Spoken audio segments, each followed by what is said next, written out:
then I think we're on the way to getting peace. I think President Putin wants peace, and President Zelensky wants peace, and I want peace. Perseteruan antara Rusia dan Ukraina tampaknya hampir menemui titik terang. Presiden Amerika Serikat Donald Trump menyatakan kedua pemimpin negara itu sepakat untuk menggelar perundingan damai. Di sisi lain, Trump telah mengisyaratkan Ukraina mungkin suatu hari akan menjadi milik Rusia. Apakah kedamaian akan hadir di Rusia dan Ukraina, atau justru kekalahan untuk Ukraina? Simak selengkapnya dalam video berikut.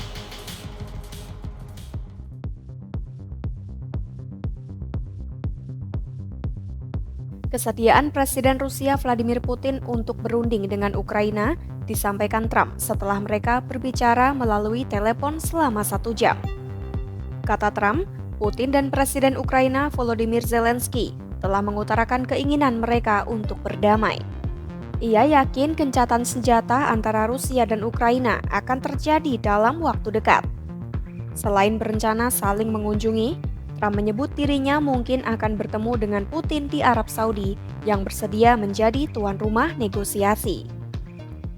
No, we had a great call, and it lasted for a long time, over an hour this morning. I also had with President Zelensky a very good call after that. And I think we're on the way to getting peace. I think President Putin wants peace, and President Zelensky wants peace, and I want peace. I just want to see people stop getting killed. That he'll come here, and I'll go there, and we're going to meet also probably in Saudi Arabia the first time. We'll meet in Saudi Arabia, see if we can get something done, killing. And I think we'll probably end up at some point getting a ceasefire in the not-too-distant future.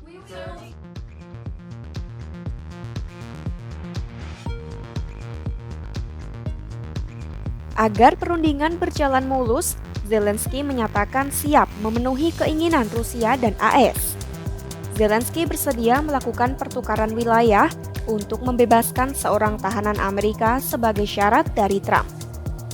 Sebelumnya memang Zelensky menolak untuk menyerahkan wilayah manapun yang telah diserbu Rusia. Diperkirakan Moskwa menguasai sekitar 20% wilayah Ukraina termasuk Crimea, serta 4 wilayah di bagian timur dan selatan. Menhan AS Pete Hegseth pun menilai ada beberapa hal yang harus direlakan Ukraina agar kedamaian dapat terwujud, salah satunya soal teritorial. Menurutnya tidak realistis jika Kiev mendapatkan kembali seluruh wilayah Ukraina yang telah diduduki Rusia sejak 2014.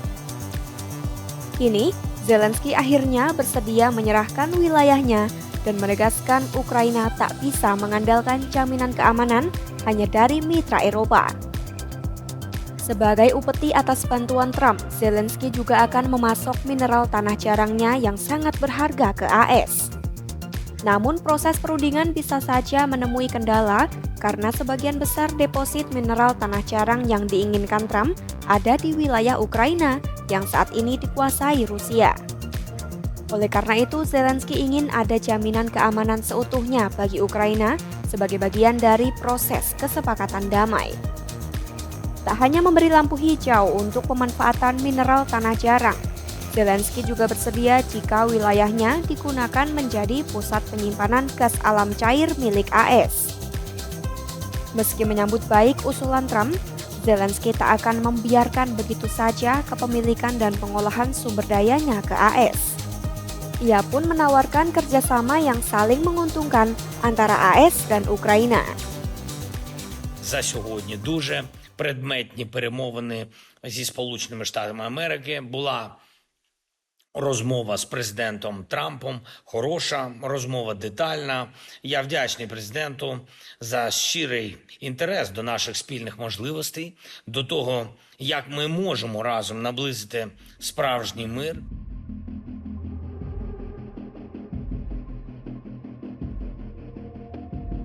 Di samping itu, dalam sebuah wawancara, Trump menyebut Ukraina mungkin suatu hari akan menjadi milik Rusia.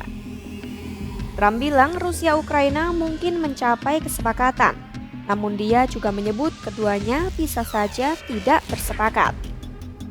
Bahkan kata Trump, warga Ukraina suatu hari mungkin bisa menjadi warga Rusia atau sebaliknya. Kalau menurut Trump begitu, apakah ini artinya Ukraina benar-benar kalah dari Rusia? AS telah terbuka untuk memfasilitasi perundingan Rusia-Ukraina, meskipun ada kecemasan akan nasib Ukraina ke depannya. Menurut sahabat Kompas.com, akankah perundingan Rusia-Ukraina berhasil mencapai kesepakatan atau justru menghadirkan kekalahan bagi Ukraina? Tulis pendapat kamu di kolom komentar. Jangan lupa ikuti terus update konflik Rusia-Ukraina hanya di kanal YouTube Kompas.com.